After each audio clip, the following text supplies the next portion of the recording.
Selamat datang di channel YT Artikel 2, sebelum mendengarkan cerita ini, siapkan terlebih dahulu headset, lebih dalam menghayati ceritanya.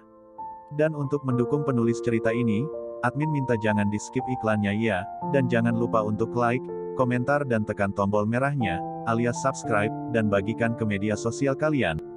Terima kasih. Jangan lupa untuk bersyukur. Penulis Al Padang. Episode 25, kisah seorang cleaning service yang ternyata anak orang kaya. Suasana sekarang menjadi berubah drastis, tadinya Rudy ingin menyombongkan diri jadinya, sekarang menanggung malu. Rencana ingin merayakan hari ulang tahun Ruben, menjadi tidak harmonis akibat Rudy. Sekarang di dalam rumah itu menjadi canggung. Terutama, Rina dan Lisa mereka berdua sangat marah. Tidak ada yang suka ditipu, terutama yang peduli pada diri sendiri. Tolong beri aku penjelasan. Lisa menatap Rudy dengan putus asa, dari mereka semua, dia yang paling marah. Aku, Lisa, dengarkan aku benar-benar mencintaimu. Rudy menatap Lisa, dia merasa menyesal dan juga takut. Pergi kamu, aku tidak mau menerima cinta palsumu, dan aku juga tidak menyukai pembohong. Lisa berteriak marah sambil menunjuk pintu rumahnya. Lisa, maafkan aku. Wajah Rudy berubah merah, dai terlihat sangat malu. Pergi, usir Lisa tanpa ampun. Melihat Rudy masih berdiri diam, Rina Pratama berdiri dan mendorong Rudy keluar. Lalu semua orang di sana terdiam. Bu, jika bukan Rudy yang membantu kita, siapa yang membantu kita secara diam-diam? Luna akhirnya memecah keheningan. Rina Pratama menggelengkan kepalanya, dia sendiri juga tidak tahu. Mereka tidak mengenal orang-orang berkuasa, tentu saja mereka tidak tahu siapa yang bisa membantu kedua ibu dan anak itu secara rahasia. Apa ada pria berkuasa yang tertarik denganmu, jadi dia membantu kita secara diam-diam? Rina Pratama tiba-tiba berpikir dan mengejek Luna. Bagaimana mungkin? Hubunganku dengan Rahman Wijaya sangat baik, dan aku tidak mengenal orang berkuasa. Luna menggelengkan kepalanya dengan cepat, tapi dalam hatinya ada sedikit keraguan. Ada satu orang yang pasti tahu. Kata Lisa tiba-tiba. Siapa? Semua orang menatap Lisa. Kakak ipar? Aku ingat hari itu di rumah sakit, dan dia juga mengisyaratkan kalau bukan Rudy yang membantu ibu mengambil alih bisnis perusahaan global, tapi saat itu kami tidak percaya, dan juga barusan. Dia sangat yakin kalau itu bukan bantuan Rudy, dia bahkan meminta Rudy untuk menelepon ayahnya untuk membuktikannya, tapi dia tidak menyangka kalau kedua ayah dan anak itu adalah orang-orang yang munafik dan tidak tahu malu, ujar Lisa. Ruben tidak tahu masalah yang terjadi sebelumnya, jadi dia tetap diam. Rina Pratama dan Luna mengangguk, melihat sikap Rahman Wijaya tadi, Rahman Wijaya pasti tahu siapa yang membantu mereka secara rahasia. Luna, saat kamu pulang nanti, coba tanyakan siapa yang membantu kita berdua dari belakang, kita harus berterima kasih padanya. Kata Rina Pratama pada Luna. Baik, Bu. Luna mengangguk, tanpa disuruh Rina Pratama, dia pasti akan bertanya pada Rahman Wijaya saat dia kembali. Selesai makan malam, Luna pergi. Begitu Luna pergi, Lisa tiba-tiba berkata di depan ibunya, Bu, menurutmu, apa mungkin orang yang membantumu adalah Rahman Wijaya? Apa yang kamu pikirkan? Dia itu hanya seorang cleaning service, kalau dia memiliki kekuasaan seperti ini, apa mungkin dia masih menjadi seorang cleaning service? Rina Pratama dengan kesal menjawab, tidak, maksudku, dia meminta bantuan dari direktur pemilik Tamrin Plaza. Coba ibu pikirkan, dia berteman dengan direktur pemilik Tamrin Plaza, mereka bahkan memberinya kartu hak istimewa. Kalau dia meminta bantuan kecil dari mereka, mereka tidak mungkin akan menolak, ujar Lisa.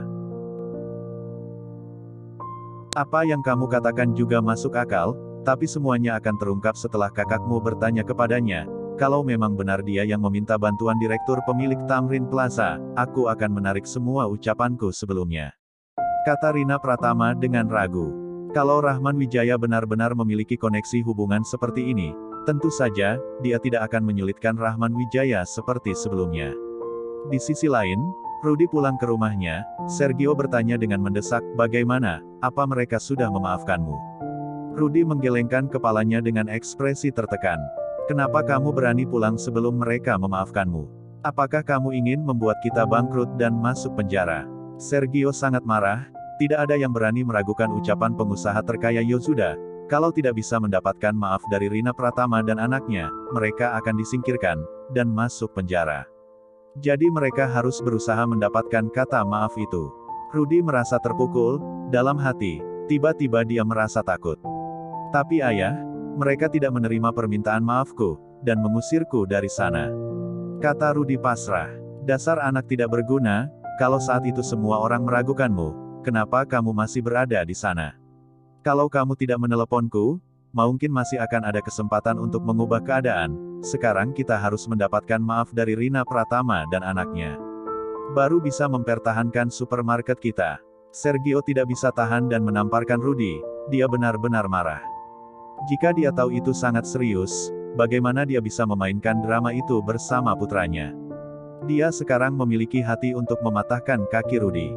Rudy tercengang, dan setengah dari pipinya tiba-tiba menjadi merah dan bengkak, sepertinya tamparan Sergio masih sangat kuat. Ayah, tolong tanya Rahman Wijaya dulu, karena dia meragukanku waktu itu, Rudy tiba-tiba berkata, menyentuh pipinya. Rahman Wijaya itu siapa? Tanya Sergio dengan nada suara rendah. Suami Luna, aku mendengar kalau dia bekerja sebagai cleaning service di perusahaan elektronik Harmony. Aku memberinya beberapa keuntungan dan memintanya untuk membujuk istrinya. Asalkan istrinya memaafkan kita, selanjutnya baru kita akan memintanya untuk berbicara dengan Rina Pratama tentang masalah ini. Mungkin dengan cara ini akan berhasil. Kata Rudy. Sergio terdiam dan mengangguk. Rina Pratama, kalau dia tidak memaafkanmu, aku akan membuatkan rak untuknya di supermarket, khusus hanya untuk menjual obat perusahaan mereka. Begitu Rudy mendengar ini, dia merasa lega. Melalui selama masa kontrak ini, dia tahu sifat Rina Pratama, selalu berencana untuk mencari keuntungan, dan mencari uang. Selama supermarketnya membuka rak khusus untuk menjual obat dari perusahaannya, Rina Pratama pasti setuju untuk memaafkan mereka. Kalau begitu aku akan mencari Rahman Wijaya besok. Kata Rudy. Baik, kalau kamu tidak membereskan masalah ini untuk ayahmu, aku akan mematahkan kakimu. Sergio mendengus. Saat Luna kembali ke rumah, dia melihat Rahman Wijaya sedang makan malam dengan Agnes. Dalam hatinya dia merasa agak sedih. Dia berjalan ke arah Rahman Wijaya lalu duduk, dan berbisik. Masalah hari ini, aku minta maaf padamu atas nama ibu. Kamu juga tahu kalau dia memiliki temperamen yang buruk, aku juga tidak bisa menenangkannya. Meskipun Luna berkata begitu, dalam hatinya masih ada beberapa hal yang tidak bisa dikatakan. Seandainya Rahman Wijaya memiliki banyak pencapaian, ibunya mungkin tidak akan meragukan Rahman Wijaya sampai separah ini. Tapi, Rahman Wijaya diusir keluar oleh ibunya hari ini, dia merasa harus meminta maaf pada Rahman. Tidak apa-apa, kebetulan aku juga tidak ingin pergi ke rumah ibumu lagi.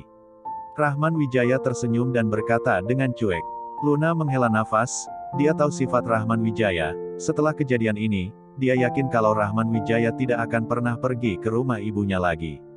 Omong-omong, aku ingin menanyakan sesuatu padamu. Bagaimana kamu tahu kalau Rudy bukan orang yang membantu kami secara diam-diam? Tanya Luna. Kamu ingin aku jujur atau berbohong? Rahman Wijaya mendongak dan tersenyum pada Luna.